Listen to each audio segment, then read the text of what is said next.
Tendo um traje que homenageia diretamente o look clássico do assassinato de Odette Roitman, o crime finalmente aconteceu. E foi em uma noite bastante movimentada no Hotel Copacabana Palace. Os suspeitos se desenharam e Odette Roitman foi assassinada. Entre os suspeitos estão Celina, Marco Aurélio, Heleninha, Fátima e César. Porém, o Brasil já concluiu que dificilmente um dos 5 é de fato o verdadeiro assassino. As apostas populares estão entre Freitas e Consuelo. E na principal delas, Odette continua viva. No mais, Afonso segue o tratamento dele, um personagem que ainda tenta ganhar a empatia do público. A gravidez das personagens Fátima e Solange nunca de fato progride. Raquel ficou rica com um contrato que surgiu do absoluto nada e a Daniela se casou. Agora a questão é, será mesmo que Vale Tudo tá com clima de últimas semanas? E meus amigos, é últimas semanas de Vale Tudo, na verdade assim, ai meu Deus, penúltimo vídeo que eu trago pra vocês aqui desse tipo na segunda-feira sobre Vale Tudo pelo menos, calma. E eu, sinceramente, tenho muita coisa pra falar sobre furos que aconteceram, né, durante o assassinato, enrolação da autora quanto a quem cometeu o crime, que na verdade assim, tudo pode parecer, né, pra algumas pessoas que tá se desenhando de uma maneira muito inteligente, mas na verdade tá se desenhando de uma maneira muito confusa. Eu recebi comentários do tipo, ai, para de falar que tem furos no desenvolvimento da trama do assassinato, porque nem sabe quem foi que assassinou, nem sabe se tem furos, mas assim, por mais que a gente não saiba quem é, já tem furo. Já tem perguntas que a gente tem que fazer, do tipo, quem abriu a porta pro Marco Aurélio?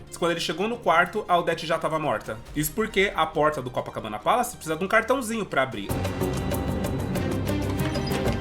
Ou a pessoa do lado de dentro tem que abrir. Isso pra mim já é um furo. Fora a reação deles todos depois, que não fez muito sentido, o investigador, que todo mundo categorizou como um personagem Zorra Total. Então assim, foi muito legal a cena do assassinato? Não. Não! Não. Não. Eu não sei, assim, eu acho que teve gente que gostou. De quem eu sigo, de quem eu consumo conteúdo, ninguém achou super interessante. E aí, fora que eu tinha cantado essa bola no meu último vídeo, né? Vamos ver se a autora vai ser capaz de conseguir fazer com que essas 2 semanas rendam depois da morte da Odette, porque não tinha trama, ninguém praticamente tinha trama. A trama que tinha era a Odette movimentando tudo, matando o povo, era isso que tava acontecendo em Vale Tudo. Então assim, como não tinha coisa pra se resolver, eu fiquei pensando, quando a Odette morrer, a novela morre junto? Sim, sim, sim. Um monte de gente concluiu que sim. Então, bom, vamos falar de tudo isso, meus amores, que eu já fiz uma abertura muito grande. Meu nome é Arthur Viana e a minha pergunta pra você é, e aí, tá assistindo a novela?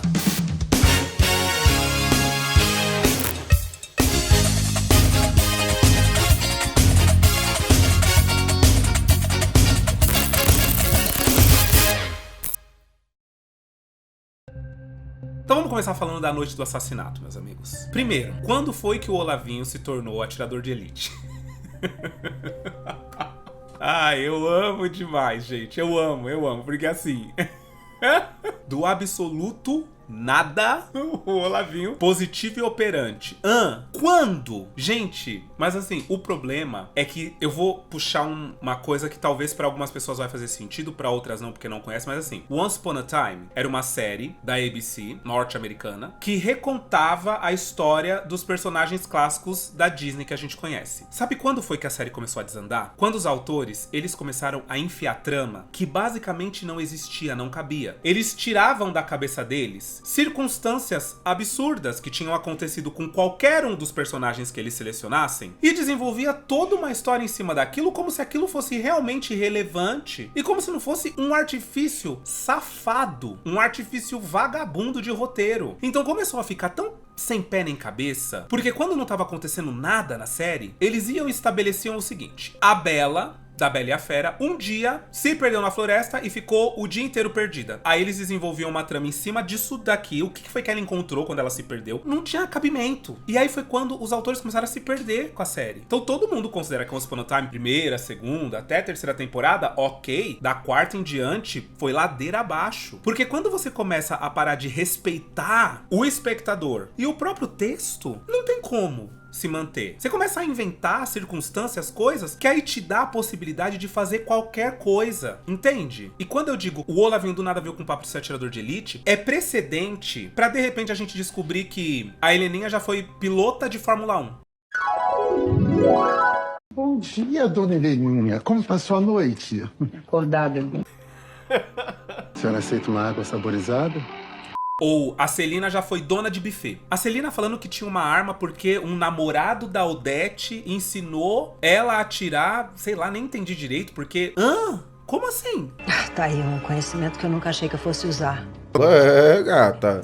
Do nada. E tipo, quando eu digo do nada, gente, é porque parece que a gente conhece a Celina, não é? A gente não tem essa sensação que a gente conhece os personagens depois de meses com eles? Então é um pouco abrupto você falar que a Celina, além de ter uma arma, sabe atirar. A Celina, ela não só tem uma arma, mas ela sabe atirar, porque quando ela era adolescente, um namoradinho da Odete ensinou elas a atirarem, e é uma coisa que ela nunca esqueceu. Então, a gente se sente refém do autor, e eu, pelo menos, me sinto um pouco feito de bobo, porque é como se eu não pudesse confiar. Sabe aquela questão de você tá casado com uma pessoa há vários anos, de repente você descobre uma coisa dela e parece que o relacionamento, quando a gente assiste filmes assim, né, séries, novelas, parece que o relacionamento rui a partir dali, porque parece que você não conhece mais a pessoa. Por quê? Porque eu pensei que eu te conhecia e agora eu perdi a confiança em você, porque você me veio com uma bomba que, nossa, como você nunca me contou isso? E a relação fica esquisita. A sensação de, tem mais coisa que eu não sei? Ela se estabelece e isso corrói. Então, digo pra vocês, inconscientemente, eu pelo menos sei que conscientemente, eu começo a perder a confiança nos personagens, a confiança na trama, a confiança na novela, porque a qualquer momento, se for necessário, do absoluto nada, sem construção nenhuma, um dos personagens pode surgir com uma habilidade surpreendente, com um fato de vida absurdo, porque é necessário pra algo que a autora quer que aconteça. Logo, a gente se sente traído.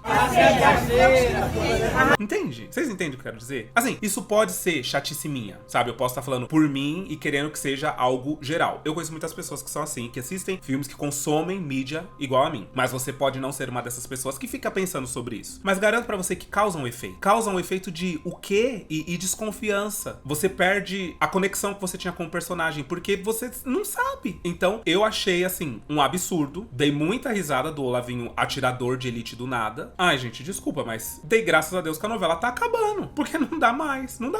Aí, assim, já puxando o gancho, acaba que esses delírios a respeito da escrita do personagem começa a me dar uma certa insegurança quanto ao final da trama, a resolução da trama. Será que vai fazer sentido? Será que vai ser coeso? E aí me desculpa, gente. Por favor, não comente aqui embaixo que não precisa fazer sentido, não precisa ser coeso. Ai, só aproveita, só se joga, só assiste. Cala a boca, vai tomar no cu. Precisa sim. Teve uma outra pessoa que comentou em um dos meus vídeos. Ai, que garoto chato. Tudo pra ele precisa fazer sentido. Tudo pra ele precisa ter um motivo. Ai, tem coisas que não precisam. Vai se fuder, seu arrombado. Não é assim. Quando a gente fala sobre filmes clássicos, sobre grandes tramas, e você pega essas histórias pra analisar, vale tudo da primeira versão mesmo. Você vê uma linha segura a respeito dos personagens, muito clara. Você sabe que você não vai ser enganado pelo autor em momento nenhum. Você não vai ser ludibriado em momento nenhum. Você confia. Você se joga naquela trama. Você absorve, você vive. Você fica tenso. Você não fica a todo momento virando o olho. E é isso que diz sobre grandes produções. Então, importa. Não dá pra você trazer uma trama de mistério do estilo Agatha Christie, entre facas e segredos, os 7 suspeitos. Não dá pra você trazer uma trama dessa sem coesão. Não dá pra você trazer uma trama dessa e enganar o público. Existem 5 finais. 5 finais coesos? Porque eu prefiro que deixem as pessoas descobrirem quem matou, mas que no final a gente diga, foi isso mesmo, ó. Realmente, do que seja um grande coelho na cartola, sabe? Uma grande cartada e que todo mundo fale, o quê? Nunca? Como? E pra mim, é isso que tá se desenhando. Uma vez que tem as câmeras de segurança do momento da morte da Odete, se não foi um dos 5 que eles estão falando que foi, Marco Aurélio, Maria de Fátima, César, Heleninha ou Celina, esse 6º suspeito subiu escalando o Copacabana Palace, né? Veio por fora. Ou fez o quê? Se escondeu no carrinho da camareira. E aí saiu do carrinho da camareira na hora que ela tava arrumando o quarto da Odete e se escondeu no guarda-roupa. E ficou esperando ela. Ou melhor, de repente a pessoa se tornou um gênio da comunicação e da tecnologia, conseguiu invadir o esquema de segurança do Copacabana Palace, ficou rodando imagens repetidas da frente do quarto da Odete pra poder passar invisível, foi lá, fez, saiu e depois voltou com as imagens ao normal. Que se for uma coisa nesse sentido, gente, aí eu jogo a toalha, porque assim, ó, Freitas não tem capacidade disso, Consuelo também não. Ter contratado alguém pra fazer isso, acho ilógico, acho impensável, acho um absurdo, sabe? E aí também, pra mim, vai ser absurdo a reação reação de todas as pessoas depois que foram conversar com a Aldete. Que aí é outra coisa que eu tenho que puxar aqui. Por que a Celina reagiu daquele jeito se provavelmente não foi ela que matou? Assim, ó, se não foi a Celina que matou, não tem motivo pra ela ter reagido daquele jeito, pra ter saído do hotel daquele jeito. Porque ela saiu como quem tinha matado. A Heleninha, a gente não viu como saiu. A Fátima também saiu como se... A Fátima, pior ainda. Porque a Fátima, depois de uma bela de uma discussão, de ter sido colocada pra baixo do cu do cachorro pela Aldete, ela sairia com ódio. Com ódio dela não ter conseguido fazer, dela não ter conseguido matar. Então, se a Fátima não foi, aquela reação dela toda na praia, aquela coisa que parece que ela fez, que ela cometeu, não tem sentido. Então é uma trama que ela é construída enganando o espectador. Mas não é enganando de uma maneira sorrateira, de uma maneira inteligente, sabe? De uma maneira assim, vocês não estão nem catando o que tá acontecendo. Não, é enganando mesmo. Olha, pensem que ela tá atordoada porque ela matou a Aldete. Mas um deles apenas matou a Aldete. Por que todos eles saíram atordoados? A partir da hora que for dito tal pessoa matou, pra mim a reação de todos os outros cai. Aí a gente pega o Marco Aurélio. O Marco Aurélio resolveu criar um álibi, que tava no banho. Pra que ele criou esse álibi? Se, obviamente, Marco Aurélio, inteligente como é, sabe que tem câmera na frente do quarto da Aldete. Ele sabe que ele seria filmado, que ele seria visto entrando no quarto dela. É o Copacabana Palace, cara. Qualquer um pensa que tem câmera de segurança. Os maiores milionários, bilionários do Brasil ficam hospedados ali. Tem câmera de segurança. Na verdade, esquema de segurança muito pesado. Pra que o Marco Aurélio fingiu um álibi? Qual a lógica? Porque o álibi era pra dizer, eu estava com a Leila na hora que a Aldete foi morta. Não, você não tava. A gente viu pelas câmeras você entrando no quarto da Aldete. Só o álibi do Marco Aurélio já depõe contra. Só que assim, acabou que ele nem comentou desse álibi. Ele não comentou que ele tava no banho na hora que o cara chegou. Ele comentou que a Leila fez o seu skincare, fez os seus negócios, ele saiu, ela nem viu, ele voltou e é isso aí. Então, pra que aquela cena? Pra nada. Ai, amiga, pra quê? Foi uma bobagem? É, sim, com certeza. Por que eles desceram pro restaurante daquele jeito? Por que o Marco Aurélio ajuda do jeito? Tá feito, tá feito. Tá feito? O que é ilógico. Se não foi o Marco Aurélio, e eu acho que não foi, na hora que ele chegasse no quarto, ele iria chegar falando, ela já estava morta. Ela já estava morta. A Leila ia falar, então a gente não precisa agir do jeito que você tá falando. Espera encontrarem o corpo e a gente se surpreende. Ou melhor, Marco Aurélio, você chegou lá e ela já estava morta. Se não foi o Marco Aurélio, não faz sentido ele não ter saído e chamado a polícia imediatamente. Por quê? Podem revistar. Liga pra polícia, se livra dessa arma sua aqui pra eles verem que você não tá com uma arma, mas independente disso, se você nem tocou na sua arma, Marco Aurélio, e o Marco Aurélio é inteligente, fizeram o trabalho por você. Só chama a polícia. E você não vai precisar nem explicar como você tava no Copacabana Palace bem no dia que a Aldete morreu. Porque ficaram agindo como suspeitos. E volto a dizer, a hora que sair quem foi, se não foi o Marco Aurélio, e eu tenho certeza que não foi, não tem motivo pra ele ter agido daquele jeito. A não ser que ele tenha achado que matou, e o primeiro tiro lá na parede, né? Porque quando a Odete apareceu já tinha um tiro na parede. O primeiro tiro tenha sido dele, achando que tinha matado, e na verdade quem matou foi outra pessoa, o que é um pouco ilógico. Então assim, só a trama em torno do Marco Aurélio como suspeito nessa morte, pra mim tá tudo errado. Marco Aurélio é muito inteligente. Ele sacaria na hora que babado tá feito, eu sou presidente interino. A Aldete tá morta no quarto dela e não fui eu. Chamei a polícia na hora. Pode me revistar, pode revistar meu quarto, pode fazer o que você quiser. A hora que eu entrei, ela tava morta, eu saí. Não deu nem tempo de eu ter dado um tiro nela. Entrei, ela tava morta, eu saí. A câmera registrou. Aí o César. O César pra mim foi um grande absurdo, porque no depoimento dele, ele falou que encontrou a Aldete morta e saiu porque ele não sabia como reagir. Mas lá na hora, ele agiu como se não soubesse que a Aldete tava morta. Tipo, o que tá acontecendo? Meu Deus, é minha mulher. O investigador estava lá, ele viu. Se o investigador, até o fim da novela, não comentar com o César por que você mentiu pra gente, eu vou achar um absurdo. Porque assim, eu já achei um absurdo durante o depoimento o investigador não ter falado. Mas na hora que você chegou, você disse que não sabia o que tinha acontecido. Então, você tava lá tentando mentir pra mim. Agora vamos lá. Outro que, por mais que não tenha, né, muita inteligência, tenha sido um personagem desenhado pra não ser tão inteligente, ele chegou, encontrou a Aldete morta e não foi ele, ligar pra polícia. Gente, é o óbvio. É o óbvio. Por mais que você tenha ido matar a pessoa quando você chegou, ela já tava morta, liga pra polícia. É óbvio. Aí assim, um deles errou o tiro. Quem errou? Provavelmente Celina, eu acho. Faz sentido a Celina errar, assim como também não faz, porque de repente ela se tornou uma atiradora, ela sabe atirar. Fátima, Heleninha tava meio alcoolizada, ela errou o tiro. Será? Um deles errou o tiro. Agora sim, eu tenho certeza que aquele tiro errado, que já tava ali na parede, ele é o álibi da autora pra resposta de quem matou. Vocês vão ver. Vocês vão ver como vai ter toda uma criação em torno daquele tiro. Tenho pra mim que vai ter toda uma criação em torno daquele primeiro tiro que já tava na parede. Pra poder ser o wow, oh my god.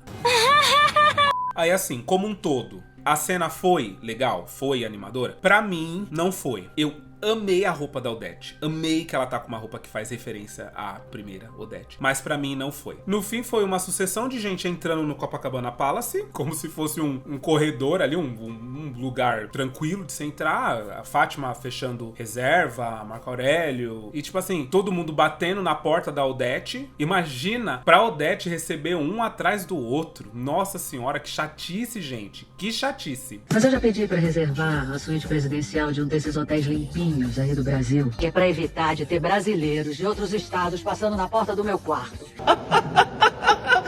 Deu na cara da Celina, deu na cara da Heleninha, xingou a Fátima. Próximo! Pra mim tem a questão do cartão, né? Pra você entrar no quarto tinha que ter um cartão. Então, tipo assim, eu acho realmente que a Odete tava viva na hora que a Fátima, a Heleninha e a Celina entraram, porque eu acho que o delas, ok, elas não teriam o cartão pra entrar. Talvez a Odete tenha aberto realmente a porta pra elas, apesar de quando elas entraram, a Odete tá lá do outro lado, né? Aí eu não sei se dentro da suíte master lá do Copacabana tem um botãozinho que ela aperta e abre a porta, sei lá, espalhado pelo quarto, talvez. Pra comodidade, né? Pra pessoa não ter que ir lá abrir a porta quando vai receber alguma visita. Então assim, ok, Marco Aurélio não sei como que entrou. César tinha o cartão, César usou o cartão pra entrar. Então Marco Aurélio se entrou e ela já tava morta, não sei como ele entrou. Pra mim aqui é um furo. Eu não sei, gente, eu não sei dizer. É de uma deselegância completa. E aí, no final das contas, foi aquela coisa que terminou e a gente falou, ah, foi. E aí tá bom. Aí a minha questão foi, vamos ver o resto da semana como será. Vamos ver como vai se desenrolar o resto da trama, porque não tinha, né? E aí, assim, antes da gente falar do resto da semana e de coisas incoerentes do tipo a Fátima pobre, sendo que o pai do filho dela agora é bilionário... Meu Deus do céu. Vamos falar da Raquel. Gente, a Raquel, primeiro que, quando a Fátima deu a entender que ela ia matar o Odete Roitman, como que a Raquel não foi plantar guarda na frente do Copacabana Palace pra impedir a Fátima de entrar? Não. Ela falou com o Ivan, meu Deus, e é isso? Não parece assim. Raquel, você não vai me convencer que você tá extremamente atordoada com a ideia da sua filha ter matado a Odete Roitman, porque você não fez nada. Você não fez absolutamente nada. Você ficou aí esperando pra, pelo amor de Deus, tomara que ela não mate. Sério, a Raquel, achei incoerente. A Raquel tinha que ter ido. Os depoimentos. Teve um post, né, da OAB falando que ninguém... Gente, vocês que estão assistindo não achem que é normal a pessoa ir depor sem um advogado, tá? E assim, eles são riquíssimos, eles são milionários. É óbvio que no momento em que... Celina, você vai depor. Peraí, meu advogado. Eu preciso ser instruída. O que eu devo falar ou não? Foi você, Celina? Não, não foi. Então é o seguinte, vamos estar lá com você. Todos eles tinham que ter um advogado. Todos. Não existe, assim, não existe. Sim, tá, gente? Simplesmente não existe. Então, assim... Mas, assim, como eu disse pra vocês, né? A semana passada, eu até me diverti e aceitei. Essa semana, eu fiquei um pouco chateado com os outros episódios depois do dia 6, né? Depois da segunda-feira que foi a morte da Odete. Porque, assim, os depoimentos, pra mim, foi uma palhaçada. O investigador, vamos comentar esse investigador. Gente, ele falando pra Odete, olhando pra Odete Mar, falando, mas a bicha é bonita, hein? É bonita mesmo. As tiradas dele enquanto ele tava levando o caso, eu achei meio absurdo, as piadinhas, a maneira dele de se portar diante de um caso de homicídio e tão babadeiro, né, de uma mega empresária dentro de um apartamento. Eu duvido que, quando a gente vê esses grandes crimes que aconteceram no Brasil, eu duvido que os delegados, investigadores estavam lá fazendo piada, falando, ela tinha dinheiro, hein, o pessoal tá esquisito. Eu, hein? Gente, você não lida assim. Você não lida, é tensão e cobrança. Precisamos solucionar isso porque cada dia que se passa fica mais difícil de provar o crime. Então é correria. Então o jeito dele de agir me deu uma gastura. Falei, oh meu Deus do céu, né? Teve um amigo meu, Adriano, que falou bem assim, pô, mas isso aí é zorra total. total. Zorra total. E aí, assim, os depoimentos viram uma grande sessão de terapia, né? O investigador, ele não fez uma pergunta daquelas incisivas que eles fazem pra ver se a pessoa vai se contradizer. Nenhuma.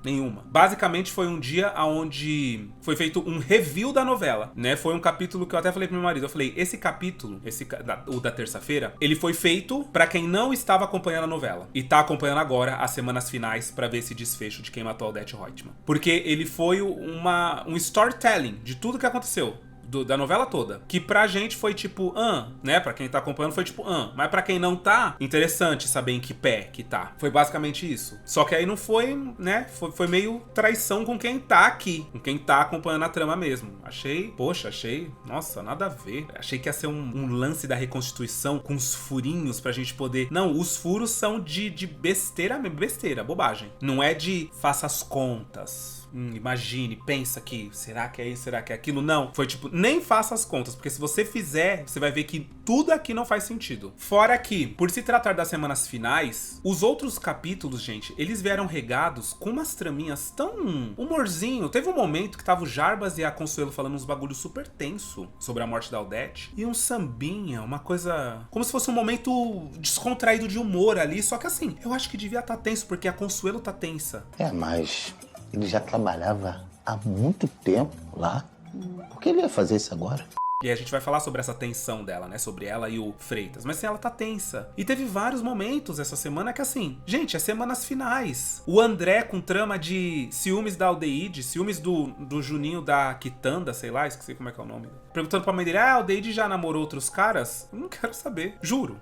Gente, comenta aqui. Eu vou caçar esse comentário. Se você é uma pessoa que de coração se importa em saber se a Aldeide namorou outros caras. Se isso é relevante pra trama dela com o André. Porque pra mim, devia tá acontecendo outras coisas.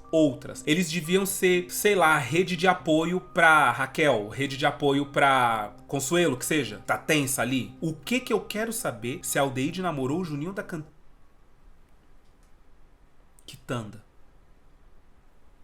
Aí assim, uma breve incoerência. A Fátima falando que ficou quase um ano em Paris morando com o Afonso. Gente, eu me lembro de ter sido falado 2 meses. Eu me lembro, eu posso estar com a minha memória completamente distorcida, mas eu me lembro até da Odete falando pro Afonso que ele não chegou a cumprir o combinado, porque o combinado era 1 ano e ele não ficou 1 ano. Mas ele não ficou quase 1 ano. Ele ficou pouco e voltou, e aí eu lembro que a resposta dele foi que ele podia gerir as coisas que ele estava gerindo daqui da TCA do Brasil, não precisava estar lá. Mas é porque ele ficou muito pouco, tipo, o que eu me lembro foi 2 meses. A Fátima enfiando que eles ficaram quase 1 ano. Sério? Nessa altura do campeonato vocês querem convencer a gente que eles ficaram 1 ano? E a Fátima voltou exatamente do jeito que foi? Porque se você comparar o cabelo da Fátima, de quando ela voltou de Paris, com o cabelo dela sendo deixada pela Odete lá pra ser morta, tem uma diferença grande de cabelo. Agora, se você comparar o cabelo dela antes do casamento e o cabelo dela depois que ela volta de Paris, tá a mesma coisa. Aí você vai dizer o quê? Que você aparou as pontas? Se ela tivesse voltado 1 ano depois, uma grande mudança teria que ser feita na aparência da atriz. Grande. Então assim, não foi 1 ano depois. Aí, tipo assim, já perdemos a confiança. Aí vamos embora, ladeira abaixo? Ai, não gosto. Aí tivemos Afonso e Heleninha indicando o Marco Aurélio pra presidência. Sério? Eu achei que tinha que ter uma votação, né? E os próprios diretores votarem no Marco Aurélio. A Heleninha e o Afonso votando nele pra presidência. Outra coisa, o Afonso não abriu mão da herança, mas aí não rolou, né? Porque eu lembro que ele tinha aberto mão da herança, não queria nada da mãe dele. Você sabe que você vai herdar essas ações quando eu morrer de qualquer jeito? Quem disse eu renunciei à herança? Você não leu o anexo 6? Aí não rolou, ele ainda é herdeiro dos Roitman, né? Ele e a Heleninha ainda é, porque colocaram o Marco Aurélio lá, né? Só que assim, não tinham que tá o César ainda não tá com os direitos dele, né, ali, porque o César 50% a opinião dele ia contar nesse momento, de quem vai ser o diretor da TCA. O diretor não, o presidente. Então assim, a Heleninha e o Afonso colocando o Marco Aurélio, eu achei completamente incabível. Completamente sem noção. Aí a gente tem, assim, a gravidez das personagens, né? Da Solange e da Maria de Fátima, que não anda. Eu estou grávida ou eu tô gorda? Que gravidez é essa, gente? Eu não tô entendendo essa gravidez. Não tem barriga. Não tem Não tem nada. E o Afonso, ele já tá nas sessões lá do tratamento dele que, pô, semanas e semanas e semanas e semanas e semanas. Não é 15 dias de tratamento? E aí não sei quanto de folga, e aí mais 15 dias de tratamento? Não é tipo isso. Se for tipo isso, já faz meses que ele tá ali. Cadê a barriga da Solange? Devia tá grande. Ela tá grávida de gêmeos. Devia tá grande a barriga dela. Cadê a barriga da Fátima? A Fátima pegando o ônibus e falando: tô grávida. Chapada. Tô grávida. Aí vamos falar da Fátima pegando o ônibus? Gente, não sei. É novela, né? Então tem que falar assim, é novela. Tinha que dar um jeito de chegar nesse ponto da Fátima mostrar que ela não tem dinheiro pro Uber. Porque o Uber ali não deu mais de 70 reais. A Fátima não tem 70 reais? Ela não tem 70 reais. Você tem que ser uma pessoa muito sem noção. Que a Odete fez um Pix de 300 mil e que a gente sabe foi um. Se a Odete fez 2, ela tinha 600 mil. Ela não torrou 600 mil. Não tem como. Aquele hotel que ela não tá pagando 300 mil por mês pra estar naquele hotel. Aí, enfiam, né? Tentam convencer a gente de que ela não tem dinheiro nem pro Uber. E aí ela tem que pegar a condição. Mas é tudo isso pra mostrar a derrocada da personagem, né? Ok, beleza. Eu não compro de jeito nenhum. Mas ok, vamos lá. E é isso. E ela vai trabalhar na padaria. E aí já mostraram lá, né? Ela trabalhando na padaria, a mãe dela falando, a Fátima tá trabalhando na padaria, né? E tal. E vamos ver como é que vai ser esse final dela, né? Assim, tem várias especulações, mas na real são só especulações, tá, gente? Até o momento não vazou nada oficial mesmo sobre o desfecho dos personagens, então a gente vai ter que esperar pra ver. Mas eu acho que a Fátima vai ter o final feliz dela, ela vai conseguir ficar rica, mas eu acho tão incoerente ela estar grávida de um bilionário e estar trabalhando. Tipo, você tá grávida de um bilionário, pode ir atrás dos seus direitos. A juíza ou o juiz, eles vão fazer com que a sua pensão seja bem maravilhosa, bem deliciosa. Se o juiz botar a sua situação na ponta do lápis, é capaz de você ter que dar uma mixaria pra essa Fátima. Claro, meu bem, você não tem bens, não tem renda fixa. Interessa que a lei tá do meu lado e eu tenho direito à pensão desde já. E se você não me pagar, você vai pra cadeia. É simples assim. 3 semanas depois... César, a menina tá grávida e o filho é seu. A criança nem nasceu, meu irmão. Todo mundo sabe que você é o herdeiro da maior parte da fortuna da Odete. O dinheiro é seu. Então assim, não sei, achei que... Tá vendo? Esse é o problema. Cria tramas, porque você tem que sustentar com veracidade essas tramas, não é? Grávida de um bilionário? Não vou pegar ônibus. Eu estou esperando o filho de um bilionário. Eita. Bom, Consuelo foi promovida, coisa linda, nossa, né? Uma negra virando diretora, por mais que seja diretora trainee, 470% de aumento, ótimo. Mas do outro lado, o pai da Sarita, né, um homem preto, um homem negro, golpista, mentiroso, indo preso. Então assim, quebra estereótipo, reforça estereótipo. Quebra estereótipo, tem que resolver. E o pior, jogar a ideia de que a Sarita tem necessidade de uma figura paterna, né? Então assim, é uma trama que ela não tá meio... Assim, ela não tá sendo colocada de uma maneira meio errada, eu não sei dizer. Não é meu lugar de fala e eu não fui a fundo, não estudei a fundo pra entender esse lance da adoção, né? 2 homens que adotam, 2 mulheres que adotam, mas não sei se todas as mulheres que adotam têm uma pessoa de confiança ou um homem de confiança pra ser a necessidade paterna, pra suprir a necessidade paterna de uma criança adotada por elas, entende? Então, reforça algumas coisas delicadas a fala das duas. Vamos ver como é que vai ser isso, vamos ver que repercussão vai ter mais. Eu achei que não precisava, assim. Eles podiam ter simplesmente falado que o Marco Aurélio é um super tio da Sarita, tipo, uau, ela adora você, então apadrinha ela. Ok, elas falaram sobre necessidade da figura masculina, né, do pai, não sei. A Raquel ficou rica do nada, como sempre, né?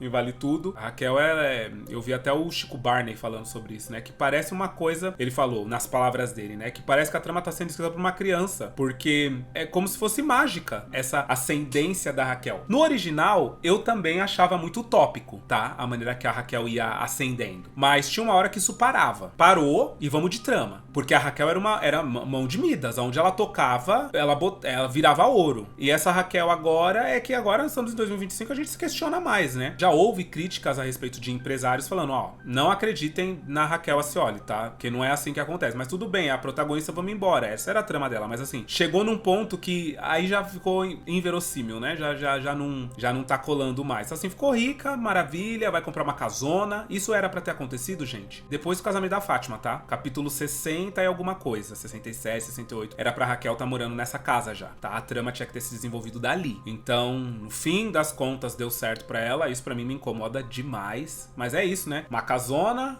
e vamos embora. Despenderam um momento pra Fátima ser cancelada nas redes sociais, porque ela fez barraco na frente do hotel. E aí eu sempre me perguntando assim, semanas finais. Semanas finais. E a gente tá vendo a Fátima, a gente tá vendo um gancho de intervalo comercial onde a Fátima fala, eu fui cancelada. Eu fui cancelada. E eu vou te dar um soco. Isso é muito clima de meio de novela, gente. Semanas finais é todo mundo em ponto de bala. Todos os personagens a ponto de colapso total. É conclusão de... Mas aí também a gente vai pensar, né? Conclusão do quê? Não tem o que concluir. A única coisa que existe pra se concluir nessa novela é quem matou a Odete Roitman. É a única. Nenhum dos outros núcleos tem nada pra se concluir. Nada. Isso é um absurdo. Aí, só pra comentar rapidamente, César e Olavo na quinta série, né? Ô dupla. Adorava o César e o Olavo e tão me irritando.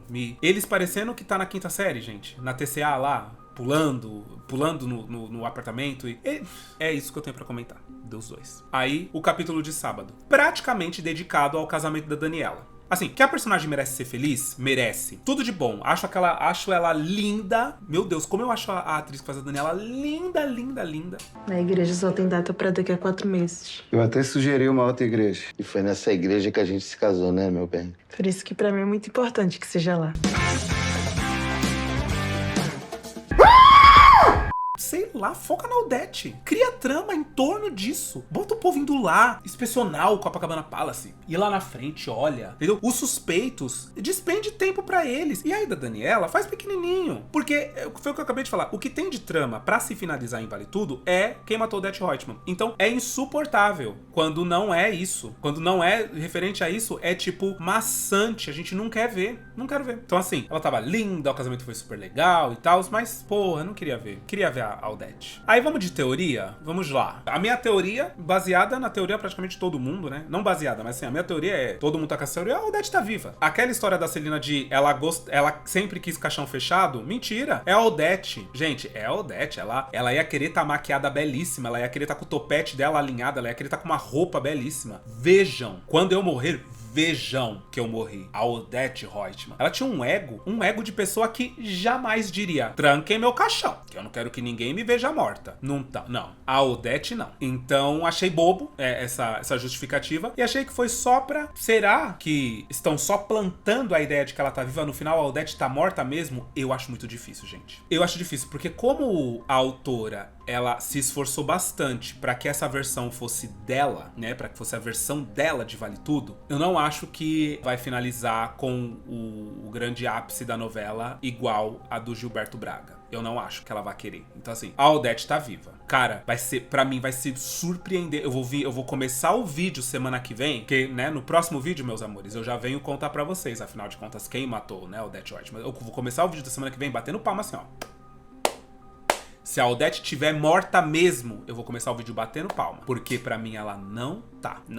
Não tem quem me convença que ela está. O Freitas esquisito, né? O Freitas recebeu uma ligação do nada, lá no bar do Vasco. Normalmente ele falava, oi, senhor Marco Aurélio. Sim, senhor Marco Aurélio. Era sempre. Ele não falou nada. Ele só saiu correndo do nada. Consuelo, no dia seguinte, depois da morte da Odete, todo mundo falando, rindo. E a Consuelo séria. Como quem tá escondendo alguma coisa. A reação dela. Então assim, pra mim, Consuelo e Freitas sabem, armaram isso. Eu acho muito difícil que isso aconteça, mas se qualquer dia a senhora precisar de mim, é só falar. Qualquer coisa eu entro em contato. Como eu já tô indo viajar, eu queria saber se você poderia resolver umas coisinhas pessoais minhas. Esse pessoal que tá investigando a morte da Odete, eu li em algum lugar que é o mesmo pessoal que investigou a morte da Ana Clara, então é uma galera comprada pela Odete, né? A Odete já mostrou que ela tem comparsa na equipe de segurança, em tudo. Ela tem comparsa em tudo. Então assim, pra todos eles estarem macumunados com a Odete, de fato, pra ela poder sair viva, tem também o fato de que outro dia ela virou pro César e perguntou se ele amaria ela, mesmo se ela fosse pobre. Do nada ela lançou essa. Pra mim, ela não lançou aleatoriamente. Pra pra mim. Eu acho que a autora não colocou isso aleatoriamente. Foi um teste e a gente vai acabar vendo essa cena como aquele flashback, sabe? Meio sépia. E tipo, pra entender por que ela fez essa pergunta pro César do nada, sabe? Tipo, ela queria saber se o César amava ela. Não, ela queria saber se o César tava na parceria com ela, sabe? Tipo, se eu não tivesse dinheiro, seria parceiro também? Não seria? Ah, então eu não vou confiar em você, não tô com você. A gente tá junto por causa de dinheiro, né? Então eu vou forjar minha morte, ó.